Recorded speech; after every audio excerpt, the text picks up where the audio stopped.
আজকে বানাতে চলেছি হট অ্যান্ড সাওয়ার স্যুপ। দেখতেই পাচ্ছ চিকেনটাকে সেদ্ধ করতে দিয়েছি, আর দেখতে পাচ্ছ ভেজিসগুলো আমি নিয়ে নিয়েছি। এবার কড়াইতে একটা তেল দিয়ে তার সাথে মাখন গরম করে তার মধ্যে দিয়ে দিলাম রসুন কুচি, পেঁয়াজ কুচি, লঙ্কা কুচি অল্প পরিমাণে।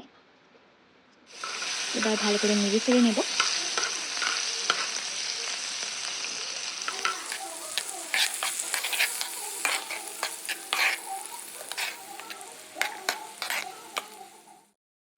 এরপর অ্যাড করে দিলাম ক্যারেটগুলো, তারপরে বাঁধাকপি, বিনস সব কিছু অ্যাড করে দিলাম।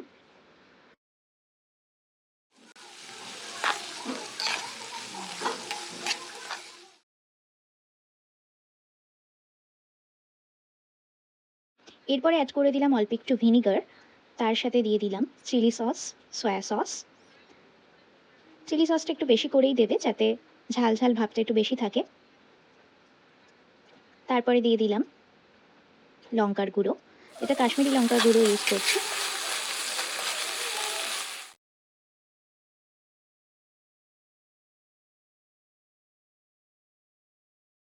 এরপর দিয়ে দিলাম কর্নফ্লাওয়ারের জলটা, যেটা করে রেখেছিলাম। তারপরে দিয়ে দিলাম চিকেনের পিসগুলো একে একে করে।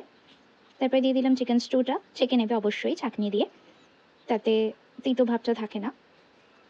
এরপর একটু নেড়ে চেড়ে নিচ্ছি। এরপর দিয়ে দিলাম একটা কাঁচা ডিম ওপর থেকে। এবার একটু নেড়ে নিচ্ছি। তারপরে দিয়ে দিলাম গোলমরিচ আর স্বাদ মতো চাট মশলা।